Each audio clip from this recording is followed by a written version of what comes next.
Hello and welcome to Those Forking Fangirls, where we talk all things nerdy, book, TV, movie, pop culture, fandoms, and how they integrate into our adult lives. I'm Christine.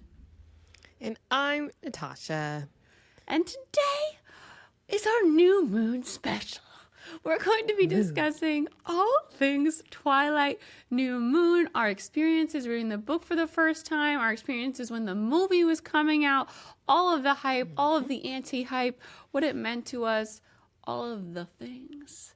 It's going to be a fun episode. We have lots to say on the topic. But first, we've got a bunch of Snap Crackle pop culture news. So, woo. And the first thing I have on the news here is that Olivia Rodrigo dropped a new single called Bad Idea, right? Yeah. Did you listen and watch the video? I did. I didn't know that it was out until I saw someone on TikTok talking about it. How she's just so good at like doing this 90s aesthetic thing. Well, it literally is the song you'd hear in the background of a teen movie from the early 2000s. It hits it right on the nose.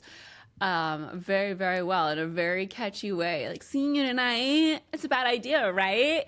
And like the backbeat is so catchy. I've just been singing it in my head for the past few days. I, of course, stock music and saw that she was putting it out and watched it at midnight when it dropped. It was really fun. She's like, fuck it, it's fine. See you tonight. It's really fun and very 90s, and it's shot 4:3, so it's like a little square like the TVs used to be. It's crazy that TVs were square like most of our childhood. I know. Truly.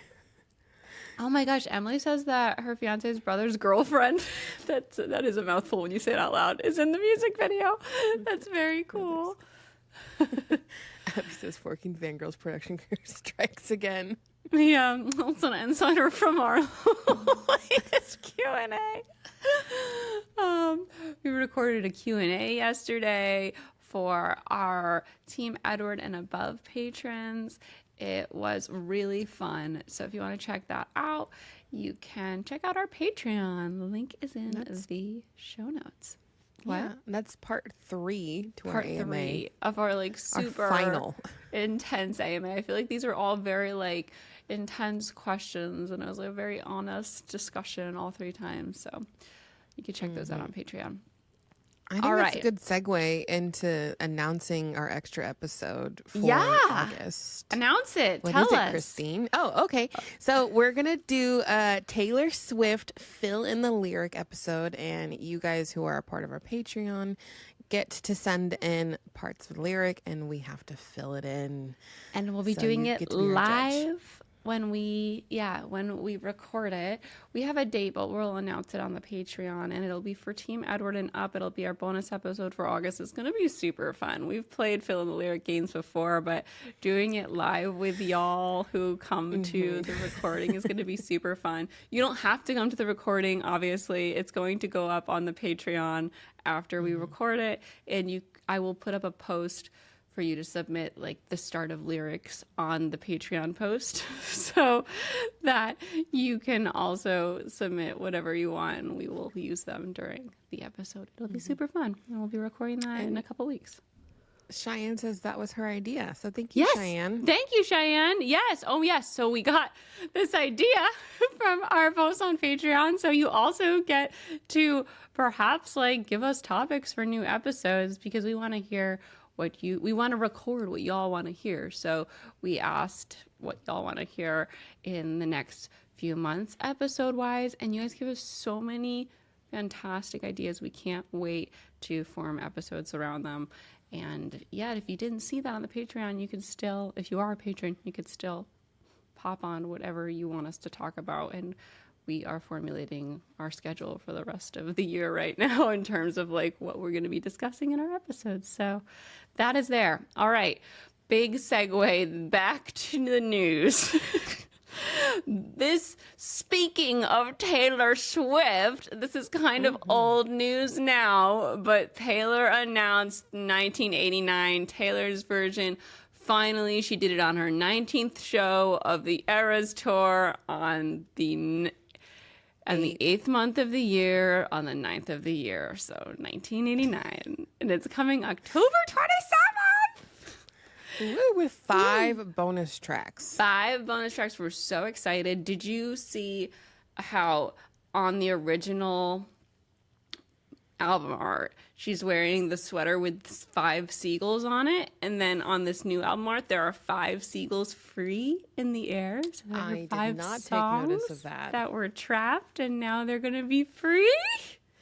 Oh. Yeah, and I also saw on Twitter someone talking about how there was a quote back when 1989 came out about her saying like she didn't want to be smiling on the front of the album because she didn't want anyone to think that this was like a happy time because it was a really stressful time in her life. I think love-wise, it's about a lot of the songs are about this situationship with Harry, and it was a lot of up and downs. And now on the new album cover, she's smiling. It's Taylor's version. She feels healthy and, she's grown so much. It's beautiful. Beautiful full circles. Next, here, Percy Jackson. The new Percy Jackson book's coming out next month. I cannot believe this. It happened so fast. It came so fast. They announced it last year, and the new Percy Jackson novel, Percy Jackson and the Chalice of the Gods, is coming out next month already. That's so great to me. I don't know how to be excited for this. No, I mean, you haven't read them, so it's hard to be excited for that. But yeah. Rick is going on tour. Percy Jackson is fun. coming back into the zeitgeist full force next year. The show will be coming. It's all very exciting. So is this, I don't know why I thought it was September 2020. Oh, oops. Is this like a continuation or just like a new series? What is this? I don't know. This is a continuation of Percy Jackson and the Olympians. So what happened was that he originally, I think, pitched to Disney, like, if you make the show, I have an outline for a new Percy Jackson book, and I can write that so we can co-promote this, together. Oh, smart. And I think that was the first time, and then they lost the rights or something. I forget the whole story, but then they did end up making the show, and then he was like, I'm writing the book now. He didn't need to, but he wanted to now or something. And I feel like this could start a new series potentially. It is written in the same way that like the original Percy Jackson and the Olympians is written. It's not like Heroes of Olympus where we're switching POVs all the time. Shad says, is it about him applying to college? It is something with college, but I'm sure there's a big quest that ends up happening where he has to save the world. Like, that's usually what ends up going on in a Percy Jackson novel. Like, something needs to be accomplished. And there is an overarching plot line, which I love. It's not all like little contained stories. It's one big story. So, and Heroes of Olympus ended in a bad ending. So Percy didn't, like a continuation of that, or no, I mean it's the same characters, and like that book didn't have a Percy Jackson point of view, and it was a very big disappointment for a lot of us because Heroes of Olympus is an ensemble, but this all started with Percy, and it was weird not to have Percy be a lead in the last book. Katie said, damn, this year really is the year of reclaiming girlhood. Yes, reclaiming that Percy Jackson girlhood. Oh, my God.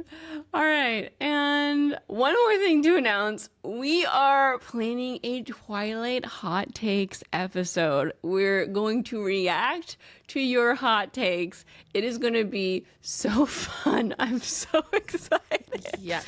And to do this, we need y'all to submit your hot takes. So we would love for you to email us at thoseworkingfangirls@gmail.com, with your Twilight hot takes, they only have to be like they don't have to be long. So don't think you have to write a whole email, but you can do sentences or paragraphs, whatever floats your boat. But we will be putting them in a doc for the episode. We're super excited, and we'll come with a couple of our own hot takes. I think it's going to be a hoot. A hoot. A hoot. All right. We're going to move on to our main discussion in a minute, but before we do, we want to make sure we say thank you to y'all listening out there, because we are so grateful for your support, for your listenership. If you are watching on YouTube right now, hello, thank you for watching the visual version. We're at youtube.com/thoseforkingfangirls. If you could hit the like button on the video, that is a great way to help us out. If you can leave us a comment on that video, if you could subscribe for free on our YouTube channel, that's great. We're almost at 2,000 subscribers. Yay! We would love your help to get to that milestone. Would love to hit that milestone before our first season ends. It's crazy. Like, we almost have a season under our belt. Come October, it'll be a full year. Okay. I know, this is episode 38. I know. We're coming up on 40. The big 4-0 is in the distance. Very exciting. So, yes, if you're not already, we greatly appreciate it if you follow the podcast for free in your favorite podcast listening app, because that way you won't miss that way you won't miss an episode. That really helps us out. And if you want to support the pod in a bigger way, we have a Patreon with so many fun perks. It's patreon.com/thoseforkingfangirls. We do an extra half an hour show every week called Fangirl Tea Time. I always forget the name of it when I'm saying this for some reason. We dig into deeper topics. Today we're going into a topic that a Patreon also suggested. We're going to be talking about career options we considered in the past and what our career goals and dreams are now and how they've evolved. So that should be a fun discussion. That'll be in Fangirl Tea Time. If you become a patron at the $5 level or higher, you will gain access to every single one of our Fangirl Tea Times. Now there are going to be 38.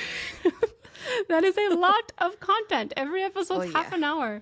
So that'll be a fun binge if you want to hit that up. You don't have to be a patron to support the show. We're so grateful for any support you can show, but this is a viewer supported show. So being a patron really, really makes a difference in our ability to do our best and make the show the best it can be. So thank you so much.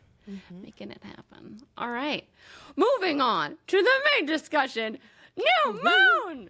We're so excited. I do want to say that that we do have a Twilight one. If you're listening for the first time, we have a full Twilight, how Twilight made us, and special breakdown that was earlier on in the pod, and someone asked us to bring this back, so we are very happy to bring it back. We always planned it to bring it back too, so we were just waiting for the opportune moment. Took like almost 30 episodes, but here we are. Here we are. I feel like it was episode like 5 or 6 or 7. Like, it was early on. And it was early on. It was early on because it made a really big difference in our lives. So we needed to set the groundwork for who we were and why we were here and why we're called those forking fangirls. Well, and we are going to be at Forks. So if you guys are in the area in the PNW, we're going to be in the Twilight Forever. That's a very local name. Right? Twilight Forever in Forks Festival. September 13th. It used to be through 17th. Bella's birthday. We're going to be there. We're going to have a live podcast where Christina's signing books. We can explore La Push together. There's 3 events that we will be doing. The first one, Natasha will be there too. The author event, I'll be signing books and we'll be chatting with everybody on the Friday. On Saturday, we're doing a live podcast where we'll have audience participation. It's going to be so fun. And on Sunday, we'll be moderating a panel for Anna Todd, which should be really cool. And in the meantime, we're going to, if y'all are there, because please let us know, we're going to organize some sort of gathering where we can hang out and chat and do something and forks. So it'll be really fun. All right. So New Moon. Christine, what is Yes. your journey with New Moon? How did you go about reading it? Yes, we're going to For the start with first the book time. here for the first time. So I had read Twilight, immediately went out to get New Moon, and I just have this distinct memory of sitting in the hallway reading this, waiting for, because I was going to see a movie or something, but like I was waiting for my friend to pick me up. So I was reading New Moon, and I got to the part where Edward fucking broke up with her. And I threw the book, and I was like, ah! Where were you and how old were you?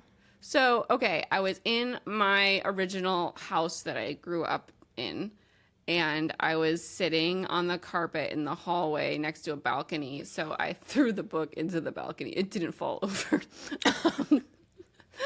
But I was 18. I was gonna be 19 soon. Wait, no, it was 2008. So I was 17. I was 17 and I was gonna be 18 soon. Wow, I was still a youth. I considered myself old. So you weren't in college yet.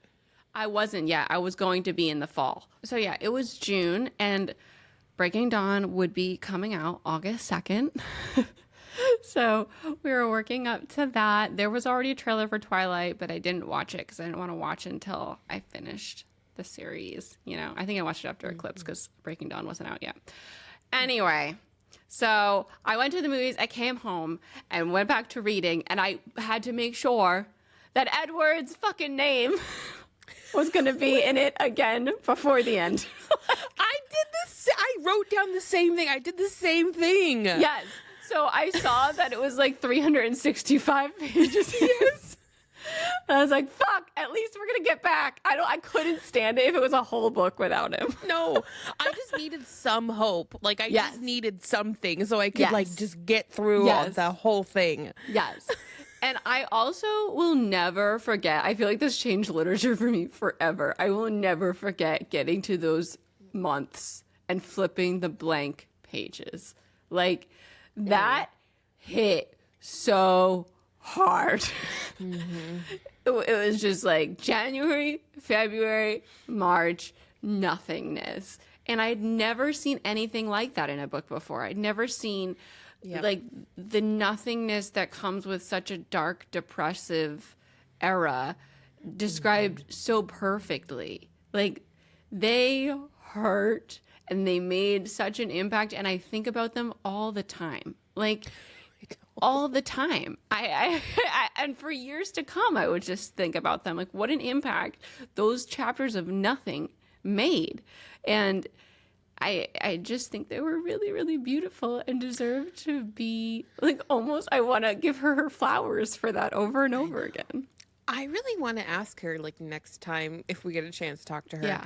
Like what if that was her decision to write it that way, or if it was maybe the editors. I feel like or it's her definitely sister. hers. No, an editor doesn't tell you to do that. Yeah. You do that. Well, and then like what was the conversation behind that? Like was she urged not to do that, or Yeah. you know? Yeah. I don't know. I can't imagine an editor seeing that and being like, don't do it, because it's so powerful that if it's a good editor, they know that this is a good idea. But yeah, seeing like when it hit her that she wanted to do that, like what was the thought process? When did you know that you were going to do these blank pages that changed everything? But yeah, after I knew that Edward was coming back, I read the whole book, and it was my least favorite. I just hated Jacob. I just hated everything until we got Edward back, because I was so head over heels. And I would not pick up New Moon again after 3 rereads until after I'd reread the series in completion Oh, wow. 3 times. Wow. Yes. And so in college, after I had gotten through over and over again, I was like, it's time to give this another chance. And that was a whole different story. I'll wait to tell that, because that's it. The timeline is different. I knew the cast and stuff by that point. Oh, you knew the cast by your point. You were probably picturing the cast the whole time. The whole Weren't time, I you? never pictured anyone else differently. Wow. Okay, so I read it again and I was picturing Taylor Lautner, and I then had a completely different perspective. Because he was so charming and so cute. I loved him. And so I picked up New Moon knowing about him. I was like, this is going to be different this time because Jake is different. Jake is different. I think the thing that I pictured differently was Jake, because I had only seen, stuff from Twilight, and he had his long hair. And I think I pictured Taylor as like a 6'5" tall boy in my head. And I always pictured him with long hair. Like, I didn't picture him with short hair because I felt that felt more Native American to me than when he like chops his hair. Well, it's such a big deal when he chops his hair, so True. I then pictured him with short hair, but I didn't picture him like Jake because, yeah, he was smaller, and like in the book, he's much bigger. Come that time. Yeah, same thing with the Weasleys.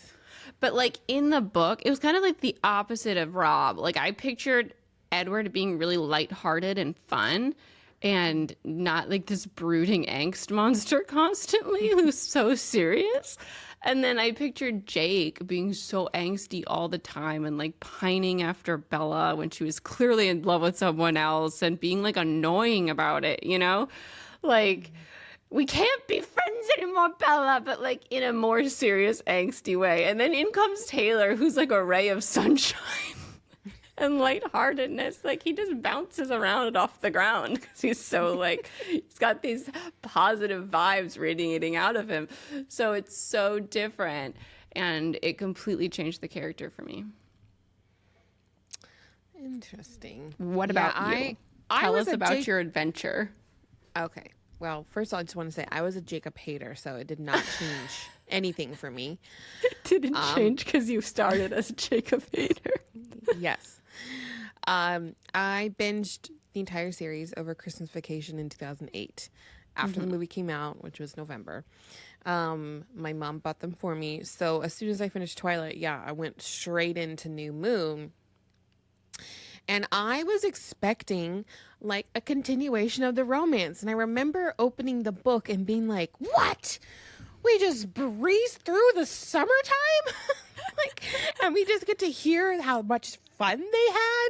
I was so mad. I think that was my first inclination of like, where's the fan fiction? But distinctively, I have two memories, and I've talked about this many times. But when he leaves her, I kind of felt that was happening, and on my iPod, I started playing My Immortal by Evanescence, and I was sitting down like on the couch with my whole family around me because everyone, it's Christmas vacation. And as soon as it started and I knew I was about to cry, I tried to get up, and I think my face just let my mom know that something was happening, and she's like, "What's wrong, sweetie?" And I'm like, "He left her." And I like crawled into her lap and just like cried. Oh.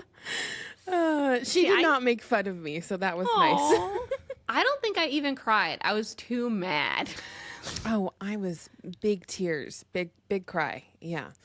Especially with the Evanescence song. Like I made it happen. I was big into angst. Yeah. I was too angry the whole book. I don't think I had a feeling.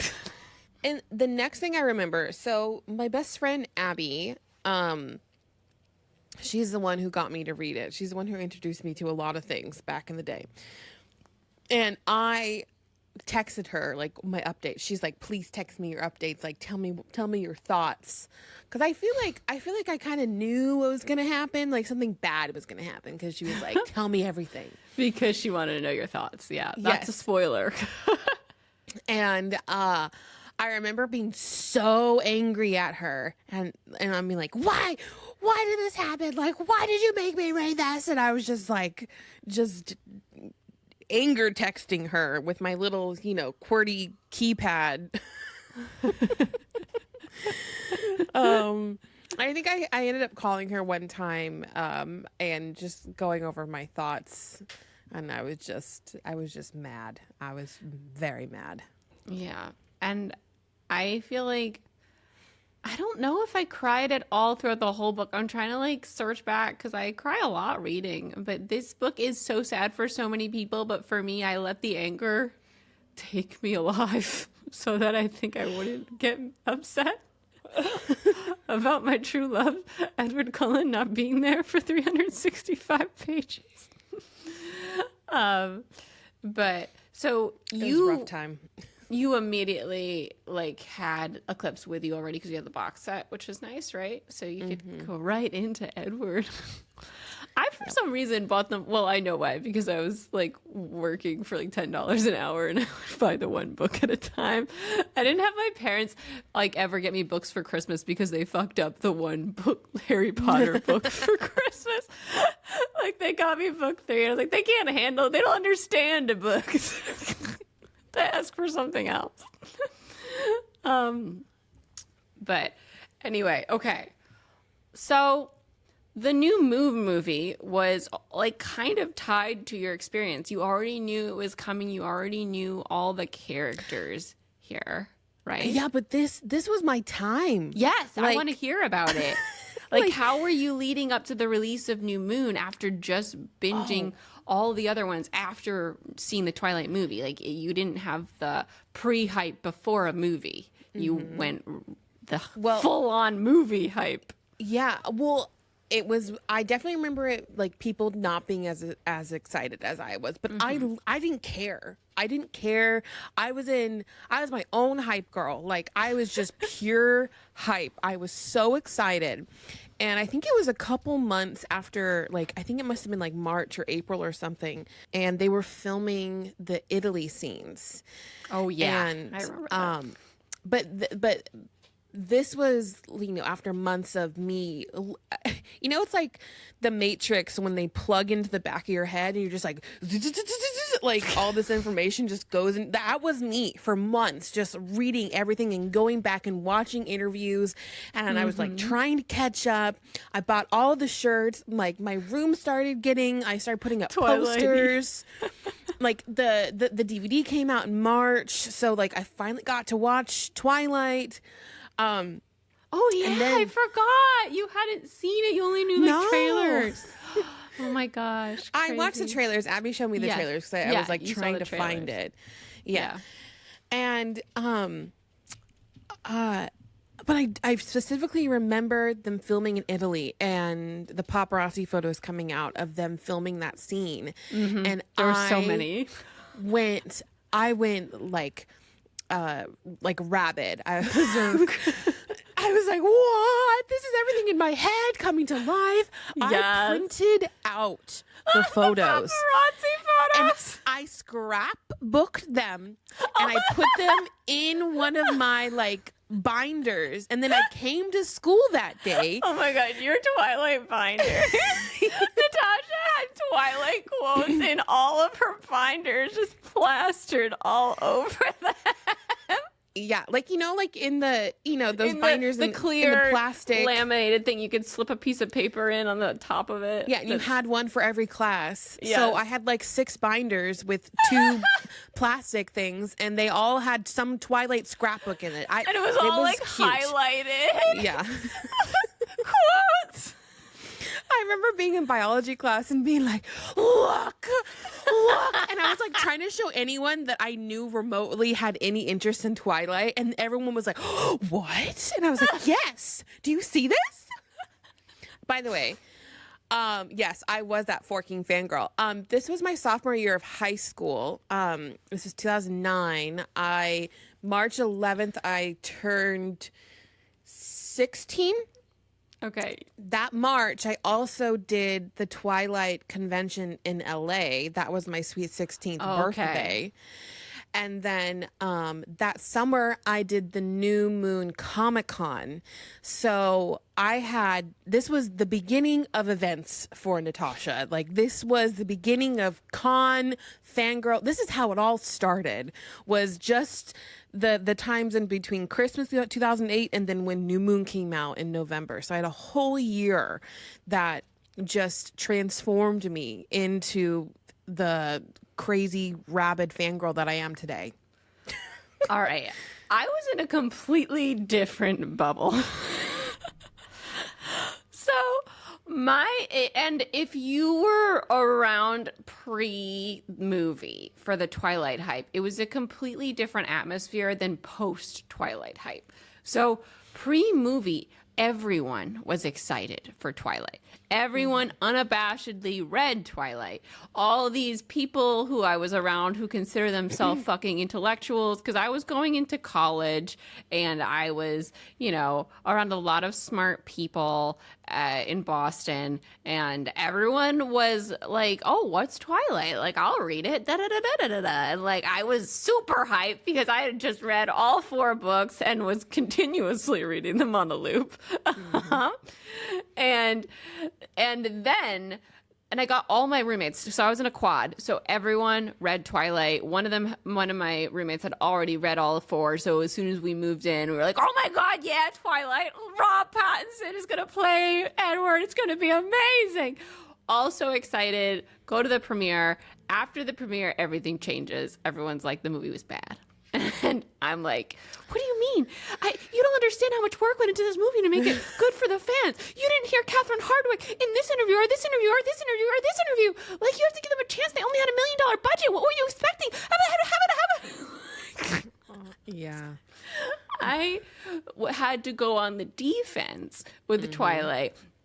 And come sophomore, so now we're in my sophomore year of college when the movie's about to come out, and I have the giant New Moon movie poster on my wall. I have like all of these posters from magazines of Rob. I have all of the magazine covers that they were on, and like on the wall, like my whole side of the room is decorated. And my roommate is now like, oh, I'm kind of like over that. I've kind of like grown out of it, Yeah. And I'm just like, I hate that condescending way that people like to put down you being excited about something that they feel is below them. And she made me feel really like bad about Like my childish? posters. Yes, like I was a baby for being excited. First of all, we were 19. Like, we were a baby. But also, I'm allowed to be excited about this thing no matter how old I am. Like, and it's so weird because she made me feel like that. Because I was made to feel like that, I was feeling guilty about liking it so much. And I was like made to feel the same way about liking Justin Bieber. And I was 19. Everyone was like, you're so old. And he's only 16. And I was like, now looking back, we were 3 years apart. Yeah. Like, it's absolutely bonkers looking back and thinking like, oh, you're so old and you like something so like below us. That's what I was made to feel like, which is absolutely ridiculous. And I never want to make anyone feel like that. And I feel like as a society, we're finally realizing that it's absolutely bonkers to shit on someone for liking something that maybe you don't understand because you have no idea what the experience did for them or was like for them. And it just brought them joy. So why are you shitting? So, Yeah. and it sucked. So come time for the premiere, I had to like coerce them into coming with me.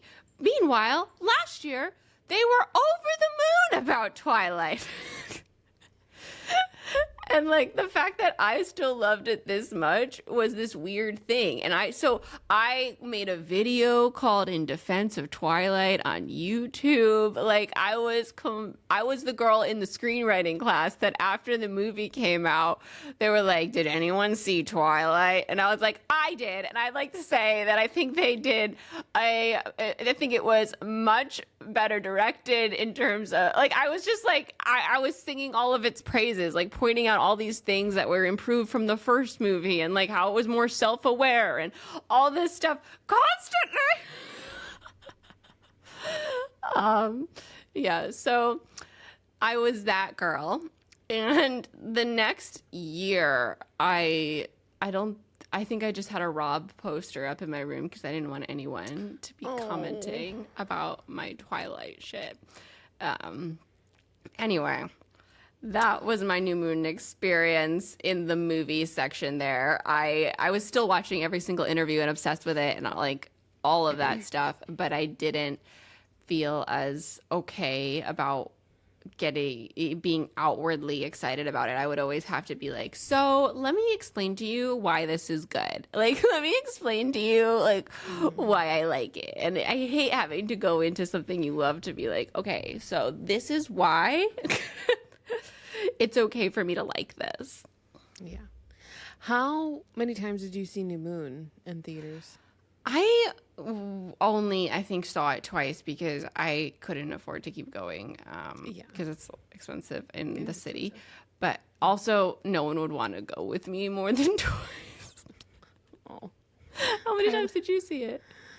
Tyler says he went 9 times. I only went 3. I think I was trying to remember last night because I knew I did the midnight screening, but I specifically remember going with my dad and my brother. I don't think my mom went. Nice that they went with you. Yeah, because I mean, my dad always wanted to know like what the hype was about, what I liked, and then I think I went with Abby. I don't know if we did them. I tried to text her last night, and she's like, I don't remember if we did the midnight, but I do remember going to see it with her.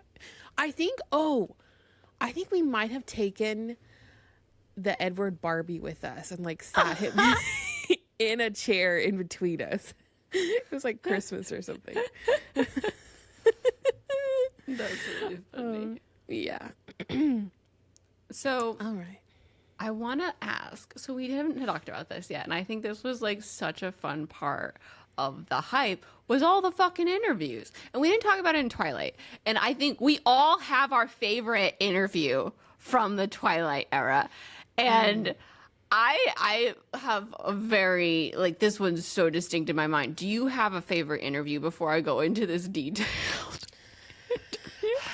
I have, there's 3 in here, and I don't know if they're necessarily around the Twilight and New Moon part, but and I just remembered one, which the skit that Jimmy Fallon did with Rob for Bothered. Oh my gosh. Alex and I still quote that to this day. We just rewatched it recently. Like, we were obsessed with that. I can picture it, but I don't remember it. He's like sitting in a tree in like Central Park. Like, I watched it. I just can't remember it. It was called Bothered. Oh, you have to say bothered with an accent. Yeah, that's the way he says it. Oh, okay, so there's 2 parts. So Jimmy was sitting in the tree and he was playing Edward, and then the next part they got Rob to do it. Oh. Yeah. So they got him to do it in a parody way. Yes. Okay. And then I was so obsessed with Robston. So that was another part of the whole, like, year between Twilight and the Moon was, like, are they or aren't they together? Like, she was dating this guy during Twilight, and then they broke up, and then all of a sudden, do we know if they're together? I don't know. That was so fun. And they were. Oh, my God. But I loved, like, my jam was, you know, the Vanity Fair behind the scenes. That was like an hour behind the scenes of everyone from Twilight. And then also, where is it, my thing? Oh, and the MTV interviews too from Twilight. Oh, and then I was also really obsessed with the Oprah show when Rob and Taylor surprised fans in their homes. And I was just so upset that was not me. Oh my God. Bellamy, quiet. It's okay. Okay.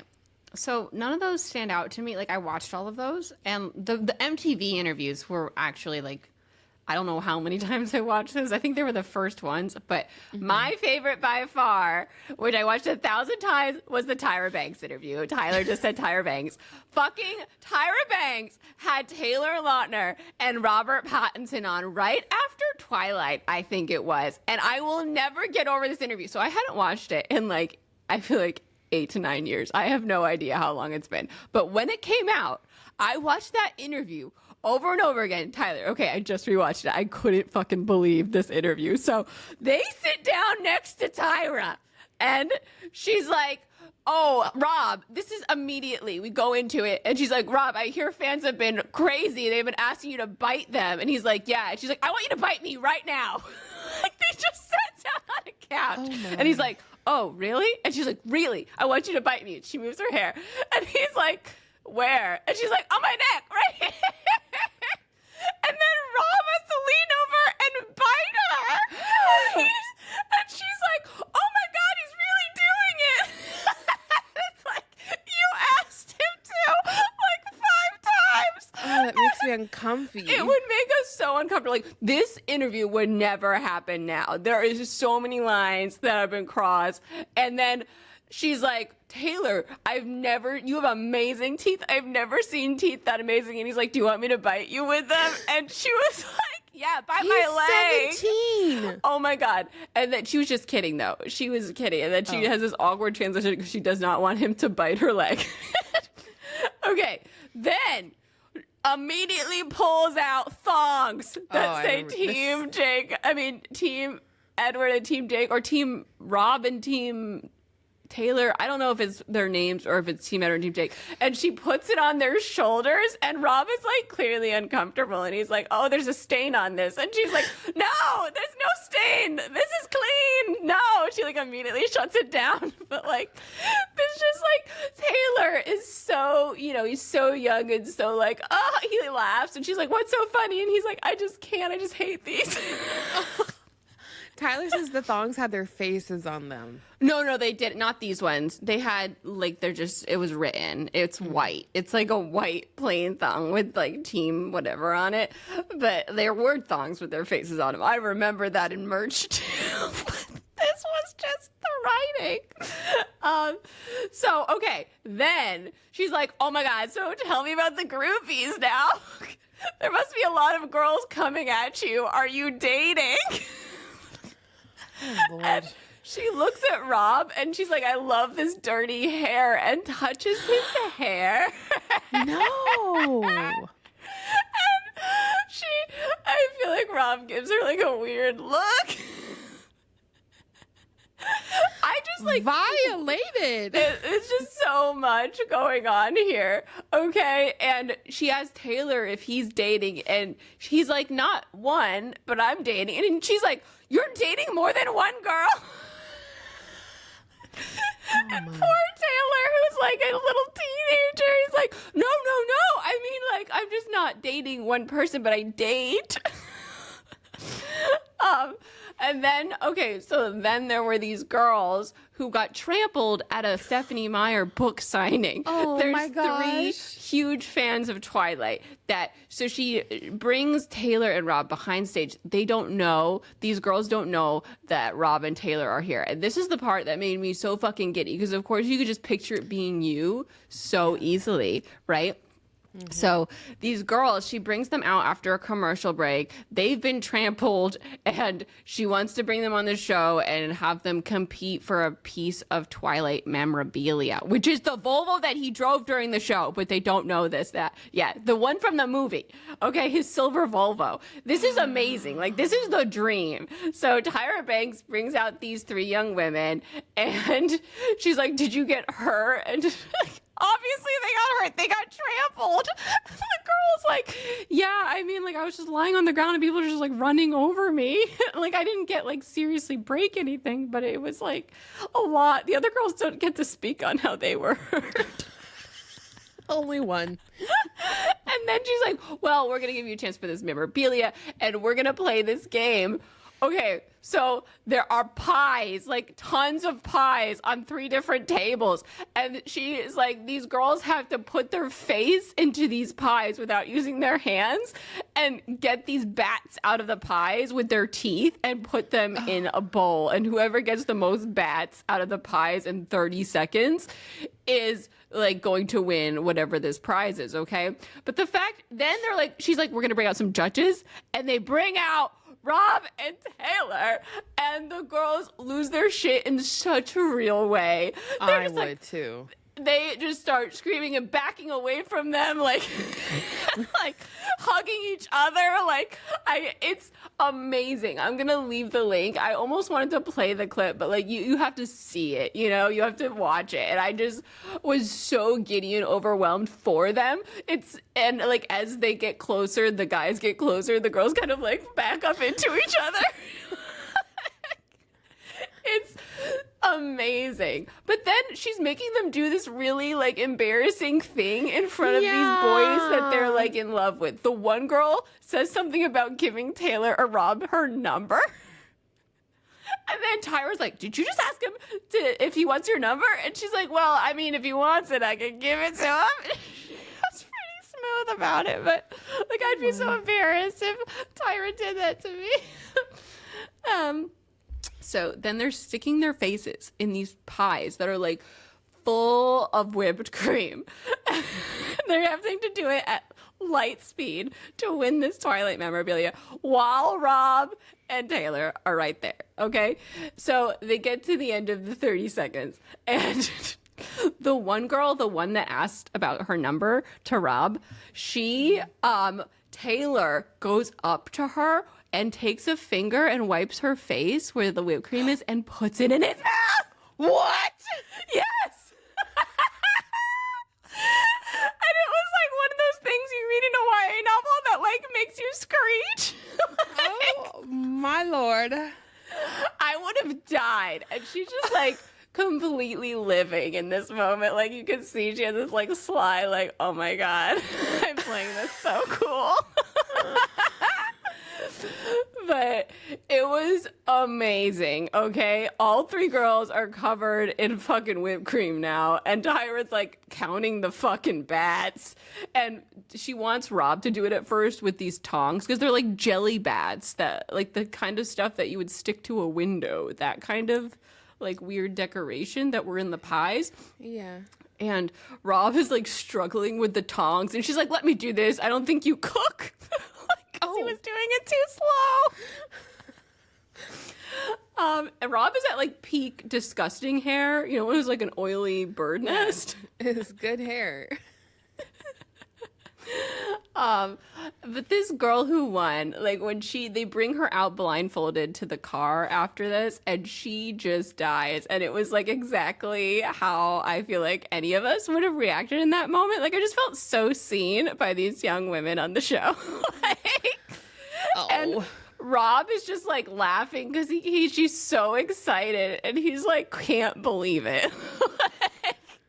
Oh, it was just such an entertaining interview, and it's so cringe if you go back in like these certain moments where Tyra's asking them about their dating lives and stuff, but like the women doing like seeing these celebrities that they're obsessed with, and it is just so heartwarming. It makes me cry every time, the moment where the doors open and they walk out and the girls are like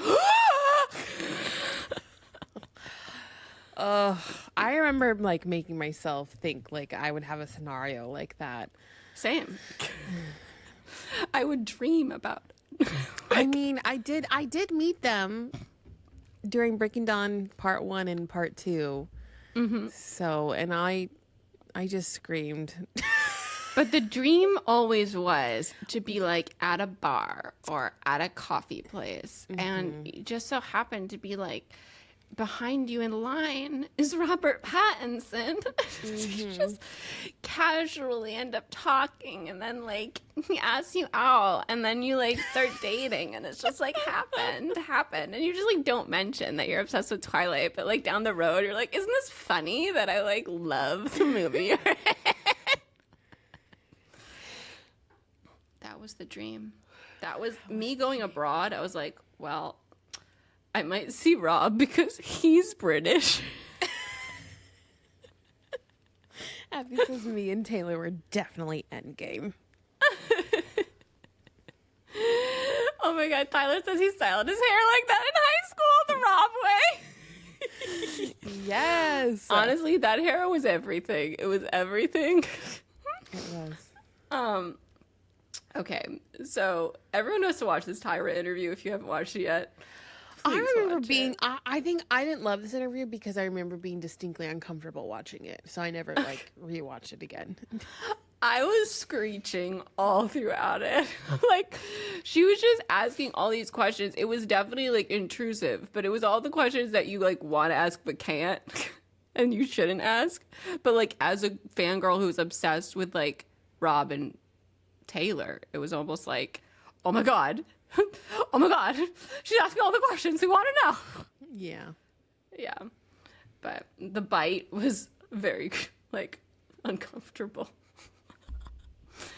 We don't want any biting on the show. It was like we need a headline. Rob bites me.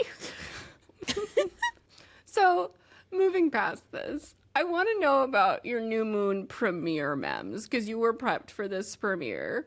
But I wasn't. But you weren't, apparently. I watched the live stream of it for hours. I stared at a red carpet with no one on it while the soundtrack played on the live stream. Oh my gosh. I didn't know the streaming was a thing. Like, I think I remember the next day, like, looking at pictures and stuff. But, no, like, it was not a thing for me. I did not watch it. But you did go at midnight when it came out. Yeah. Yes. Okay. So, hold on. I have to... So sorry. Gross. All right. So you saw the movie. I want to know, like, what do you think is the most iconic moment from the movie, or like your favorite scene in the movie, or both? What stands out? We have the same scenes. Oh, we do. Literally. Obviously It's a Possibility, the scene where we go through the months. They did such a good job with that. We were all waiting for how will they do January, February, March, or whatever months it was.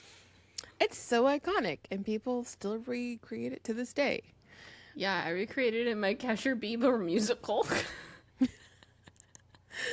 And then okay, and then we have the movie theater part where they go to see the movie, and it's like it's like funny but like not. Oh, it is so funny. What do you mean but not? It's the New Moon scene. I mean the movie scene. What was it? Face punch? Face punch, and like Face they're both punch. open. They What do you both have their think? hands open. Yeah, both boys have their hands on the armrest waiting for Kristen to hold it. I mean, it's a cheesy great, you know? Yes. But honestly, my favorite part... Oh, love spelled Happy backwards. says, or we can watch Love Spelled Backwards as love! Those movie titles were so funny. I know. My favorite part of that whole movie theater scene is when Mike has to like go throw up, and then Jake's like, "What a marshmallow!" And then the delivery. And then wait, Abby, yes, hold on, I'm getting to that. And then he's like trying to hold her hand, and she's like, "There's something going around." And then Mike comes back out, and he's like, "Dude, what's your problem?" He's like, "Do you want me to put you in the hospital?" It's so Alex awkward. and we Alex just every time he recreates that line so perfectly the way that Taylor Lautner says it. It's so bad that it's art. Oh, Tyler, yeah, you're like really hot. If you're sick, go to the hospital. Okay. Also, we can't not talk about, before we go into the movie theater, the infamous Burger King bag on the garbage can behind them. They're perfectly positioned in front of this Burger King bag. It's like, cannot not notice it. It's perfectly like wrapped too. It's not garbage. It's just sitting on the garbage can. What? Abby says she's never noticed it. Oh my God, Abby. It is like product placement at its most obvious. Yes. Because they're not even eating. It's just directly between their two bodies on the garbage can. It's just on the garbage can. And it was because, like, the Burger King had this whole... Abby says she's seen this movie twice this month alone. She's not seen it. Who got a Burger King crown? I know Tyler says that. I have a Jake one, and I was very mad about it because I wanted an Edward one or a Bella one. I didn't have a Burger King near me, so I couldn't get this fucking crown that everyone was getting. I was in Boston at school without a car. I think I got one at Comic-Con. Like, they were handing them out. Giving them out. Mm-hmm. But yeah, everyone was getting Burger King crowns with Edward or Jake on them.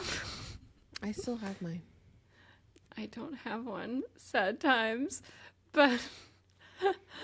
Melissa says I got it from not getting into Oprah. They gave you that as a what is the word I'm looking for? Consolation prize. Mm-hmm.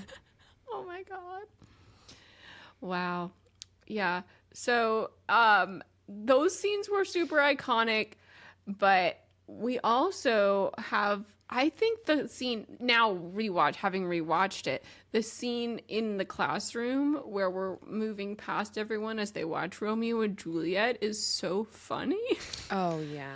And we're just, everyone's kind of like asleep, and Edward and Bella are like, oh, this is so romantic. I do think it's funny that the line, "Where the hell have you been, Loca?" is the one that is infamized. Is that the word? No. Infamous? Yeah, is the infamous line. When it should have been, "Do you want me to put you in the hospital?" Honestly, what about, like, we can't be friends anymore, Bella? Like, why does no one talk about that scene? It's so bad that it's amazing. Like, I can't. I remember watching this and being so embarrassed. Yes. Like, why? What is this acting? Or when Alice comes back and like saves the day and she's sitting there, she's like, "Bella, why the hell do you smell like wet dog?" And then why is the acting so bad? Well, then Jake comes into the room and he's like, "I'm gonna get very angry."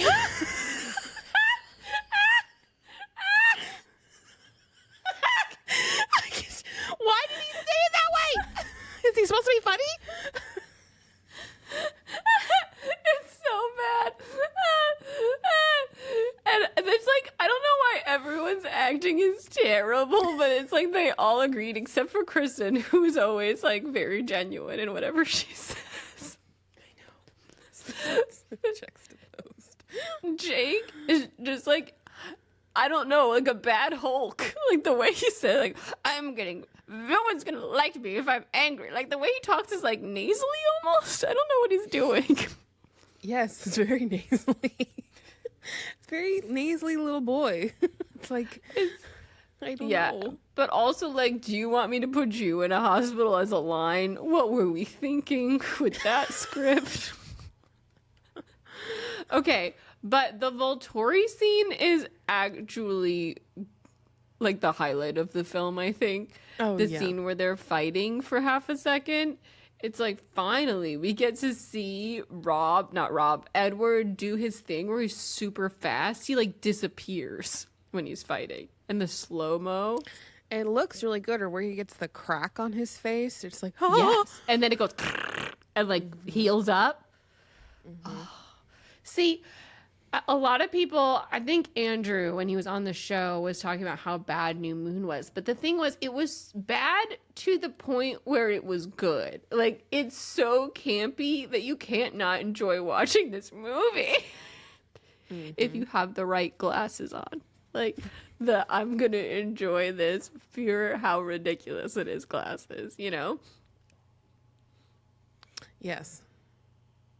Oh, wait. Abby, are you talking about how Charlie's a good actor? He is good. I don't know what you're talking about, but I didn't mention how Charlie's always great, too. Oh, that's a line from The Rain? You lied to everyone. Oh, yeah. Charlie. Oh, yeah. Oh, shit. Oh my gosh. Don't knock yourself out over there. Sorry, I just hit my face on the microphone. If y'all aren't here, obviously you did not see me do that if you're not watching the visual. Okay. Anyway, all right. What was in the film that was drastically different from what you pictured in the book? Like everything? Honestly, it was the visions. In my head, like seeing Edward as a vision, I just, that was very weird to me. The way that she reacted was like seeing him. In my mind, when I was reading it and we saw him, it was just like, I don't like him talking to her like in her mind. Obviously, they couldn't do that. They had to like make something. That was so fucking weird to me. I just didn't like any of that. Like she would hear his voice, right? Yeah. Would she actually? I can't even remember.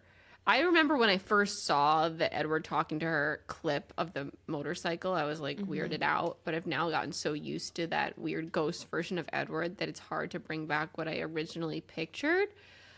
But yeah, I feel like maybe I did just picture her hearing his voice rather than seeing him. Right? Yeah, because when I was reading it through Bella's eyes. I was looking at everything, and in my mind, it was just his voice. Yeah, I can't remember, which is sad. Melissa says, honestly, the whole of the Volturi scene going down to the lair in the elevator made it also awkward. But I feel like they were going for a campy vibe there, and I always laugh out loud when I see that scene.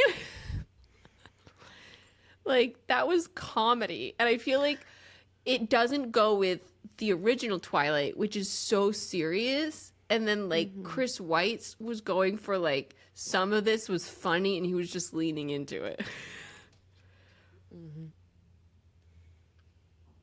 What about you, Christine? What was dramatically different for you? So, everything. I feel like Tyler said the breakup scene, that was felt different for me too. I felt like she was running through the woods, you know, like trying to get out of the woods and collapsed eventually. But in the movie, she kind of just curves in on herself and lies there, right? I don't know. She walks around, but it's not what I pictured. It just was different. And when she was picked up by the wolves, it was very different than what I just imagined the visual to be. And let's see, what else do I have written down here? The cliff diving, I felt like was so different. There was such a bad CGI shot of the cliff diving that I could just like burned into my brain, like Sam jumping off, and you see this weird, he goes over the camera and the CGI is terrible. Like, I wanted more from that cliff dive. Like, I wanted more of her drowning and Jake saving her, right? It just felt very calm, whereas in the book I was like, what are you doing? And it was like very scary, and it almost didn't have any weight to it in the movie. It felt like very casual that she's just gonna jump off a cliff and chill with Edward and then get rescued. Yeah. So, but on the other hand, what did they nail? I think they nailed one specific thing, and it was Italy and the car, like Alice's yellow Porsche. Oh yeah, no, story, when I went to Comic-Con, they showed us 2 scenes from the movie, like before anyone had seen it, obviously, because that's what they do at Comic-Con. I watched them too illegally online. Yeah. I don't remember the first one. I think it was the birthday scene. Yes. But then It was the pushing and Yes. her flying. and then they showed us her like after the plane, and then her. In the yellow we saw the Porsche. motorcycle scene too. Oh yeah, the motorcycle scene. I forgot about that. Yes. And then we saw her in the Porsche, and I was just like, "Oh my!" I was The screams. freaking out. Yes. like Yes. I was just swatting my mom. I was like, "What did this?" And it was just so exciting just to see like the paparazzi pics, and then the clip now. And it was just so what I had pictured. And it just made me, like, I remember talking to my mom about it afterwards. I'm like, they're putting a lot of money into this. Like, it looks so good. That was so exciting. I actually have another scene that I just remembered that I think they did so well.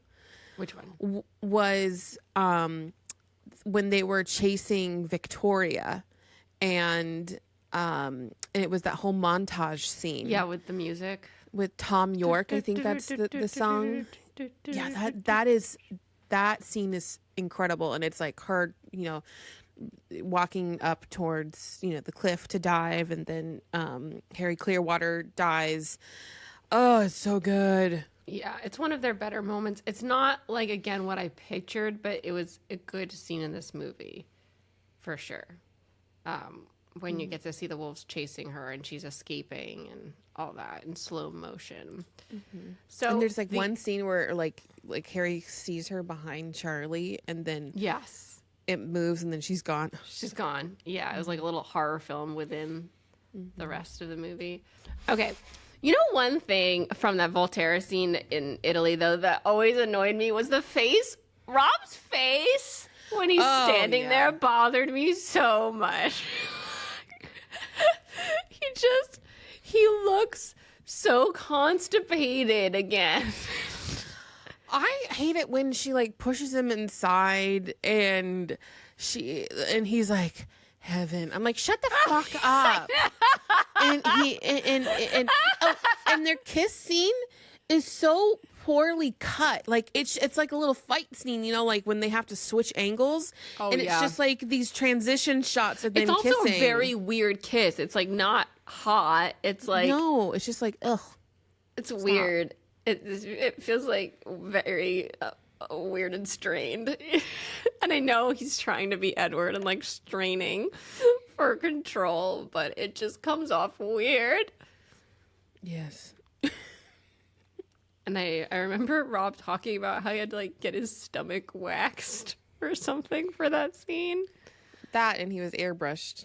Yeah. Everyone's airbrushed, but that was a very obvious, I feel like, airbrush. Yeah. Okay.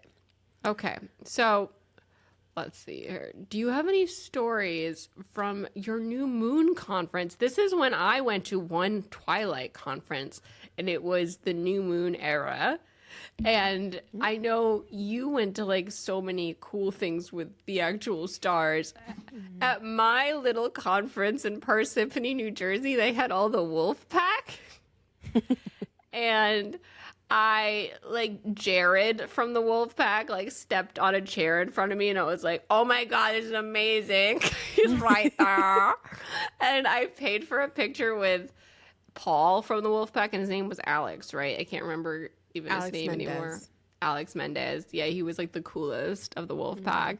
And Boo Boo Stewart signed something for me. Alex Mraz, yes.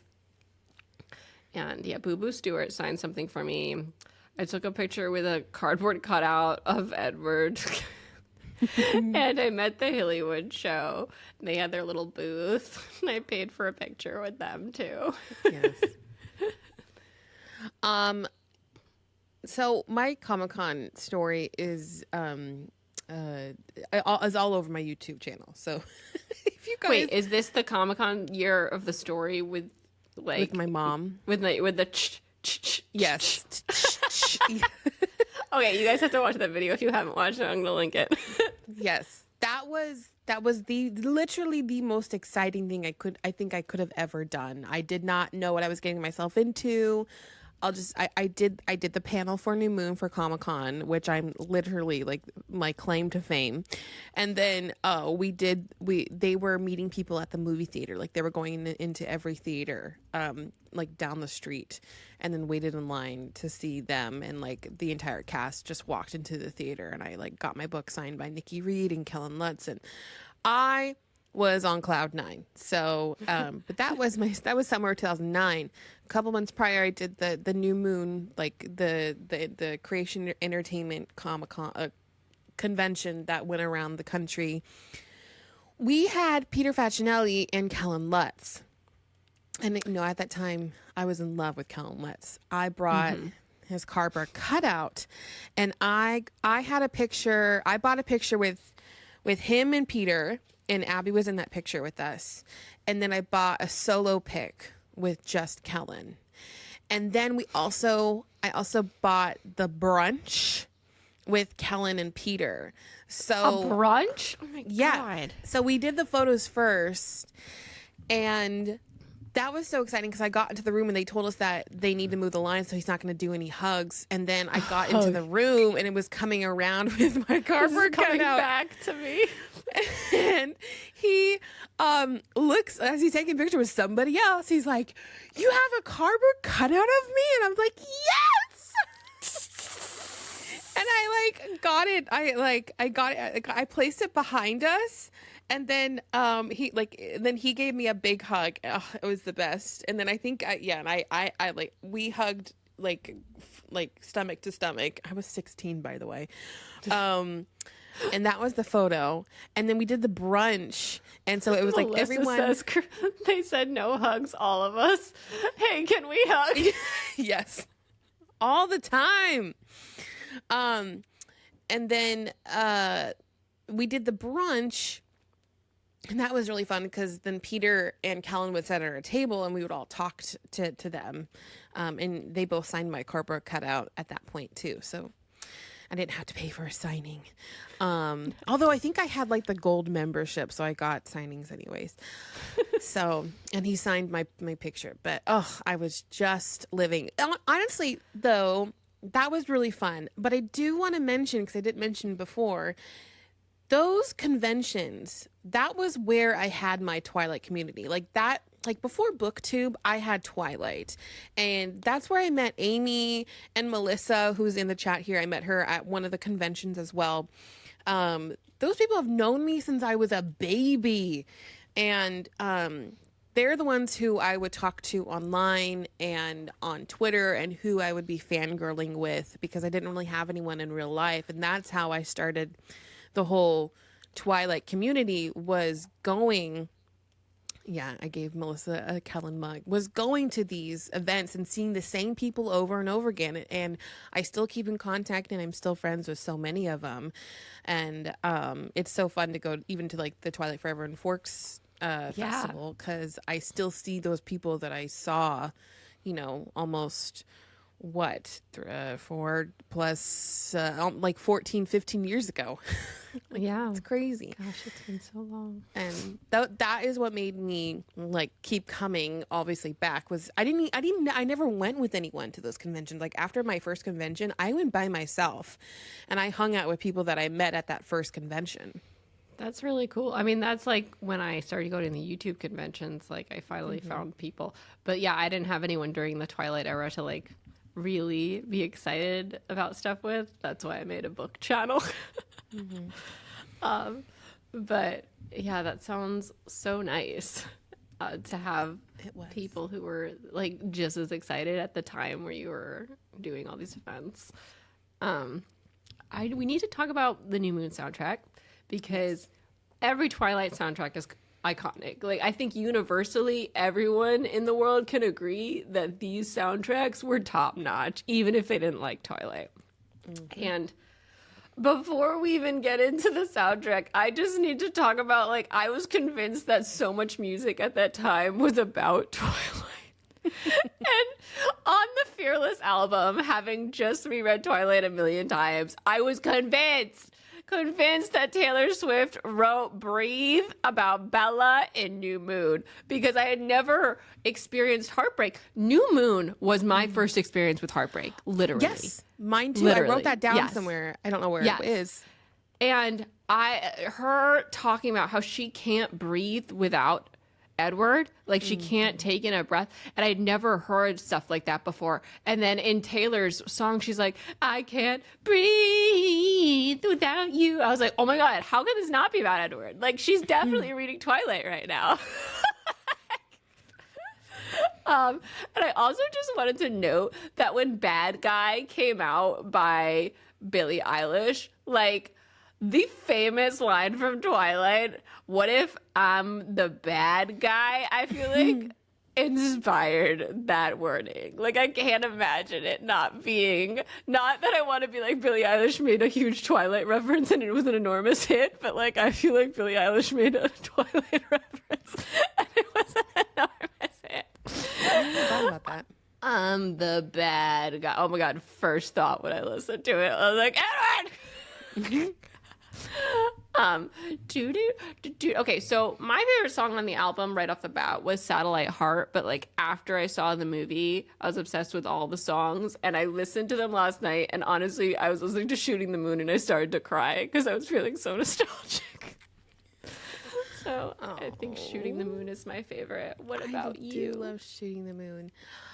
This is my era where I became obsessed with learning the guitar and songwriting because of Taylor Swift. And Abby was like a big inspiration because she also knew how to play the guitar and we were both singing at church. And so I learned how to play a Possibility on the guitar. And that was super fun for me. And then I also learned how to play. I didn't learn how to do the plucking for Satellite Heart, but I knew the chords. So those are some good memories. That's so cool. Yeah. Like I really wanted to know how to play guitar, and I only ever learned how to play Smelly Cat. Smelly Cat, what are they feeding you? Oh my. But yeah, Rosalind was excellent. Oh, Rosalind. Yeah, this is the album that made Bon Iver famous. We have to point that out. I remember watching New Moon with Liam and Taya a couple months ago, and Liam's like, wait, Rosalind? I'm like, yeah, this is the movie that made it famous. This is the one he tied into the soundtrack. He made the song for the soundtrack. Yep. Honestly, so many artists got catapulted into fame via the Twilight soundtracks. Also, I hated Meet Me on the Equinox. I didn't like that one either. It was the first single that dropped, and I was like, ugh, what is this? Death Cab for Cutie is not it on the Twilight soundtrack. Also, I love White Demon Love Song, and you can't find that on Spotify. I know. I mean, I have it because I bought it. I have it on my iTunes library. Melissa said the score was fun to learn on the piano. It was. The lullaby score. Yeah. Was it called the lullaby when they're in the meadow? Is it just the meadow? Bella's I don't remember lullaby. It's called The Meadow. The Meadow. It's so good. Alexander Desplat. That was the best score. Even like I didn't love that we had a different score for every movie, but then Breaking Dawn brought it all back together, which was incredible because we got Carter Burwell again. But that New Moon score was beautiful. I mean, so was Eclipse, and I love that like combination when they had a song that went into the score. Was that on Eclipse? Or yes, was that on it the was. New Moon soundtrack? Yeah, it was so good. Did you what merch did you have for New Moon? I had a lot, but the big thing was stand out? The big thing was my big Edward blanket that I hung over my window, and it acted as a curtain, and it was just his big face. I will never forget. What? I said, what about you? Oh my God, so many interruptions today. I will never forget going into Hot Topic and like some of the merch was on sale, and one of the things that was $5 was the Team Jacob I Run with Wolves or I Run with Werewolves shirt. And I was so in love with Taylor Lautner that I was like, I need this now. And I felt like I was betraying Edward, but it was only $5 and it was Twilight merch, and I was like, fuck it, I'm buying this. I Run with Wolves. That was a big moment for me. And the other one that I had was you've probably seen me wear it. It's a t-shirt with the poster for New Moon on it. And there wasn't as much subtle merch for New Moon. And I was in college and being made fun of for liking Twilight. So I really wanted like subtler merch. And the poster on the t-shirt was not subtle, but it was my only option. This is where I went crazy on Cafe Express and like fan made t-shirts because I wanted certain sayings. Like that's where I got my Rob Sess shirt. I have like an Alice shirt. Like I didn't have a lot of official merch, but I had a lot of fan made merch. That merch is iconic. Rob Sess shirt. Mm-hmm. Okay, and finally, before we wrap up and move on into ACOMAF today, I need to talk about like the New Moon promotions and contests and shit, because we were rabid. We were entering all the contests. What do you remember from entering any contest? And the contests were like a lot of the time to go to the set. New Moon and shit. Mm-hmm. Well, you can talk about that one. I specifically remember a full week, like one fall morning, we called into Kiss FM with Ryan Seacrest to try to get tickets to the world premiere in LA. And all we had to do was answer some trivia questions. And I just remember like listening to the first like day, because he was giving them out every day. And these people who got on, who like made it through the call, had the most simplest trivia questions. And I was like, what the heck? Why don't these people know these answers? And my mom's like, we need to call in. We need to call in. So like from like getting in the car to getting to school was like a 20-minute drive. Alex and my mom would be calling into Kiss FM to try to see if I could get in through the line and make it, you know, to be like the 100th caller or something like that. Mm-hmm. I never made it through. That was a whole thing with every week on Z100. They would give something away for the 100th caller. Forgot about that. So I saw a contest to make a video about why you're such a big Twilight fan, or how big of a Twilight fan you are, to win a trip to the New Moon set.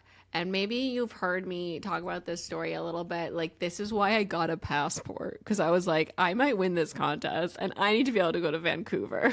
So I need to go get my official passport. Yes, it could only be a minute. So I was like, how can I fit this in a minute? That's like ridiculously short. And I only had my computer webcam.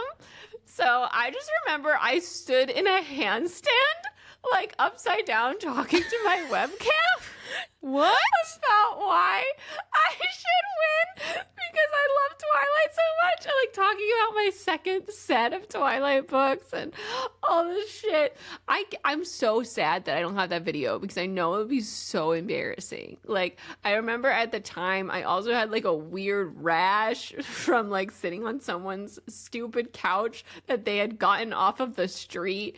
So I had like these like dots on me. Yeah, it was a weird time, but yeah, I didn't know how to do this in a minute, and I remember just doing it around my house. Like, I was home for the weekend trying to win this contest and getting my fucking passport. Oh, and I didn't win. But yeah, I still got the memes.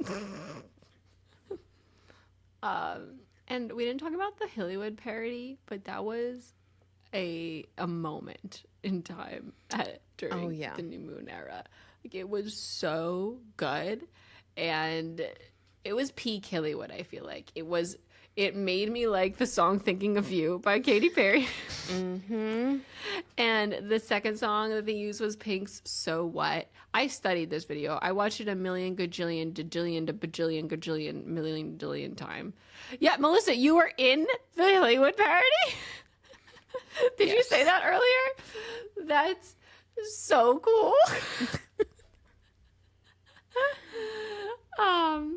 But yeah, oh my gosh, Melissa flew to Vegas for it. That's so cool. All right, I think that's gonna wrap up our new moon. Is there anything you want to add, Natasha? No. We good? No, we're good. We're good. We'd love to hear about any of y'all's listening's crazy new moon experiences. If you want to leave us a comment or send us an email, like, please hit us with them. We're gonna move right on into Mary Kisscliff.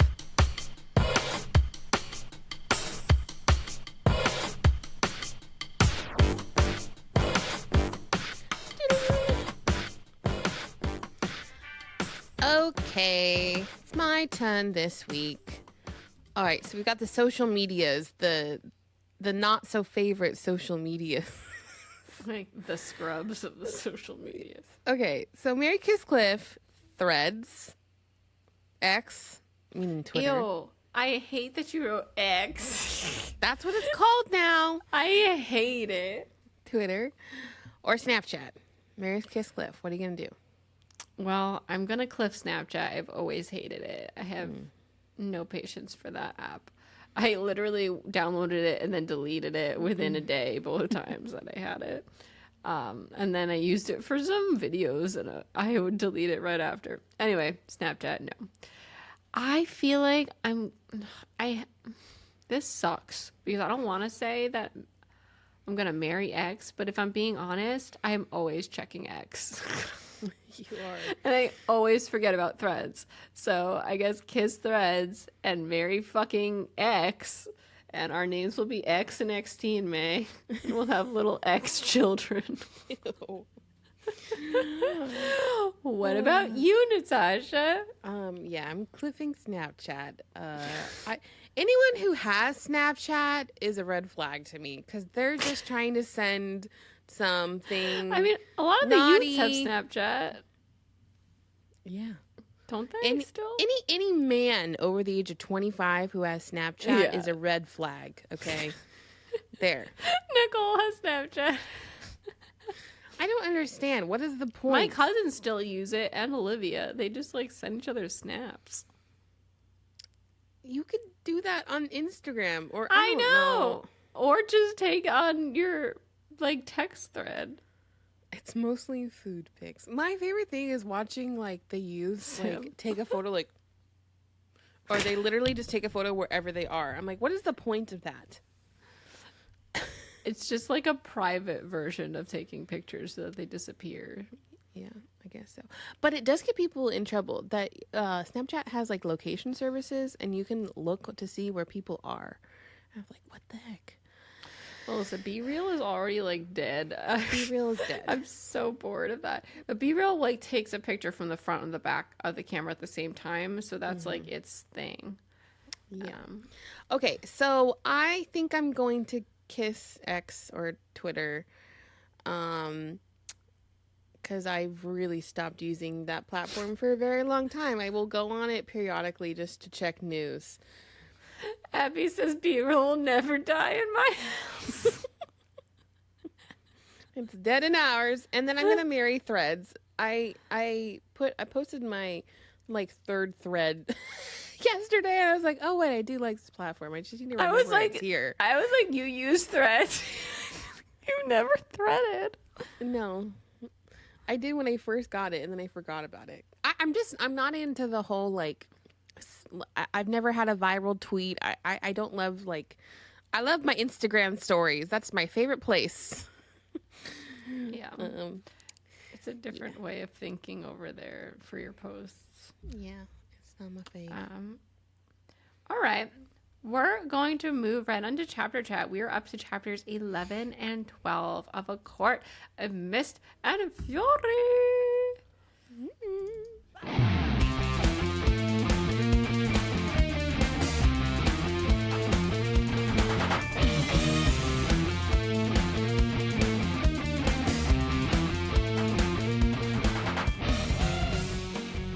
All right, Natasha, take us through chapter 11.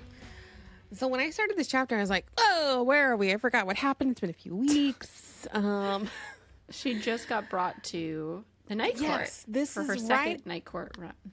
After Tamlin like explodes and she shields herself, and then she goes with Rhysand back to the night court and is winnowed with him. So this whole chapter is basically Rhysand trying to get a rise out of her because she is just at that point in her mental health where she's turned off. She's turned off. Now, she doesn't care about anything. She doesn't care about herself. She doesn't care about anyone else. She has no anger. She has no emotion right now. She has no energy. Yeah. No energy. She hasn't been eating. She's lost weight. The clothes are falling off her body.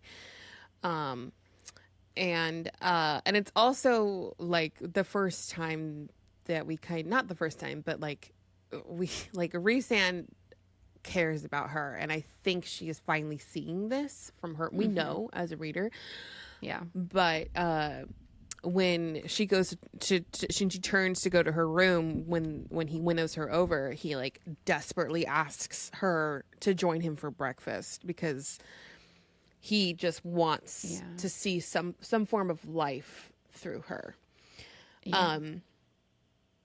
So Rhys is doing his darndest to get her to react in the annoyed ways that she used to, but she's so tired and meets him with unhurried and unworried responses. And at this point, like, she asks for more, and he's like, well, she's not here, you have me. And he doesn't at least react in it, like, he just deadpans that. Yeah. He says, like, she wins, that bitch wins if you let yourself fall apart, when he's trying to get a rise out of her. And she thinks to herself, like, I wonder if he thinks about this stuff all the time too, if he has to pull himself together all the time. And I feel like it's the first time she's kind of openly realizing, because someone's talking to her about it, that she's not alone in these feelings. Yeah, because Tamlin has shut himself off from ever mentioning what happened. Yes. And Rhys is here, like, wanting to actually talk about it. Yes. And she's reading. So she's reading now, which is another huge advancement here. She's been practicing in her, like, Tamlin cage, shielding her mind, because he tries to break into her mind and he bounces right off. He's like, whoa, you've been practicing. And she's like, I've had nothing better to do. And he gives her 3 sentences to practice, and she like easily writes it down, reads them and writes them. Yeah. And then he goes away for a few days and she reads a whole book. Mm-hmm. And so at the one point when he comes back, he like shuts her book and tries to give her tries to give her food to eat. And this is what finally like gets her to react in some other way than this uncaring, turned off way. And she has like she's like icy rage. Yes. And she feels like she almost like the book is frozen over. And she throws the book at him, and he, of course, shields it. And then she heats up with rage. And Rhys says, play with me next time you need it. He said, anytime you need someone to play with, you let me know. Yeah. But she sees, like, she realizes, she's like, wow, I felt something. Like, I feel things. Mm-hmm. And it's a breakthrough moment. Yeah. It's a pretty quick chapter, but it's just a week with Rhysand, and then he hands her over. And, like, the first thing that Tamlin is doing is, like, growling. Yes. And Rhys tells her to fight it. Yeah, Rhys is just like, I forgot that he had to hand her over one more time. Yeah. And then Feyre again tells him everything, and they have sex, and she's just like, I know, like this is just the next phase. Like, he just wants to protect, and then there were sentries at her door. Yeah. The next the day. way it's worded is like, with every thrust, she could feel like protect.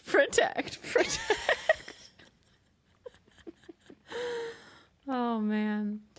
So come chapter 12 here, Tamlin and Lucien are called away to deal with a big threat, and they have to leave. And so Anthe is there to babysit her during this time, basically. And Feyre feels so empty, and she comes to this realization. She's scared that this is her eternity. Is this her eternity, feeling empty? And she's burning through books every day, and she says they're the only thing that keep her from teetering into utter despair.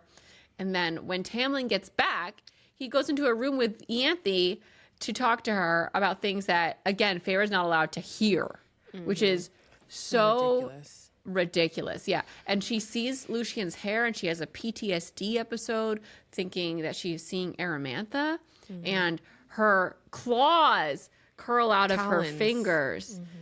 And Lucien notices, but Ianthe is talking to Tamlin, so they don't notice. Lucien brings Feyre into a different room and tries to be like, you know, how many times have you seen those claws? And I'll talk to Tamlin, like, hopefully I can convince him to let you train, blah, blah, blah, because the powers are going to manifest no matter what, no matter whether you train or not. And then Feyre's coming down to dinner after just like sleeping the rest of the day, and she hears Ianthe, Lucien, and Tamlin arguing about letting her train. And Ianthe wants to use Feyre to their advantage so that they could train her so that other High Lords don't try to steal Feyre away so that they can have powerful babies with her. So, like, she's like, well, let's train her so that she can protect herself and like have babies with you, and we can have the powerful children here. And she's like, Rysand is whispering all these lies into Feyre's ears, and a day might come where he doesn't return her to you. So I have friends across the continent who can murder him. Like, basically she's saying, like, let's assassinate Rysand. Yeah. Yeah. Ugh. And Tamlin says that, you know, they're not assassins, but he doesn't like shut it down, you know, like he's kind of like, we're not assassins, but no, she can't train. We can't give anyone any idea that she might have powers. It's like everyone who's not dumb already knows that there's an idea. Like there's already have the idea that she might have powers. Like if you think about it for a second, you gave her a drop of your power. Like why would it? It's ridiculous. And he's like, don't push me on this to Lucien. Lucien is just like urging. He wants what's her to be able to train. Yeah. He also can see how she's breaking, and Tamlin is like oblivious to it no matter how many times she says something to him. And she's scared of him in the end. Like he's a threat to her if he's upset. So she has to, like, a way to cope with that is to keep him happy, and that's what she's doing. She just like turned herself off so that she won't upset him further. And she goes back up the stairs after she hears this. Then they go to leave for this threat, another threat that comes up, and she's like, take me with you or else I'm gonna go with you anyway, because she's hit a breaking point because she's thinking about what Rysand has said to her and wanting to do something after being pushed down over and over again. And they're like, no, don't even try to come after me. Don't even think about it. And she basically begs them to let her come with them. And then it's so sad. Locks her in the house. Go ahead. No, I just think it's just so sad because she's like, let me come with you. Like, I know how to hide. I can do something. Yeah. And he's like, no. She says, I can fight. And she's like, that's not true, but still. Just something different. Yeah. And then he throws her trauma back in her face. He's like, you can barely sleep through the night. You can barely handle being around other people. And I was like, bitch, I can't. And she's like, you can't sleep through the night either, but it doesn't matter. He's like, if I risk you coming, you're untrained and you're just a liability. And it's just so sad. So basically she tries to get out, and there's this barrier all around the entire fucking house. So she's trapped in the house. She has a panic attack, and we don't know if anything's happening with her power while it's happening because people are trying to help her. It feels like Alice is there for a moment, but then Moore is there, and she scoops her up and takes her out of there. And yeah, she doesn't know like what female has like picked her up, but we do hear Alice be like, please take her away and like keep her Yes. safe. And then Moore speaks to Feyre and she said, do you think those shields or whatever, shields. wards were an issue for Rhysand? He was able to break through them so easily with like less than a thought. Yeah, less than a thought. And then she carries her through a passage under the mountain and she starts like freaking out and she's like, no, and she's like, that's okay. And then we meet Rhysand. Yes. And he's like, he says something to Moore and she's like, I did everything by the book. Yeah. And she feels almost his presence of his like safety lulling her to sleep. Kind of, she says like the night kind of, there was this calming presence that helped lull me to sleep. And that was clearly Rhys.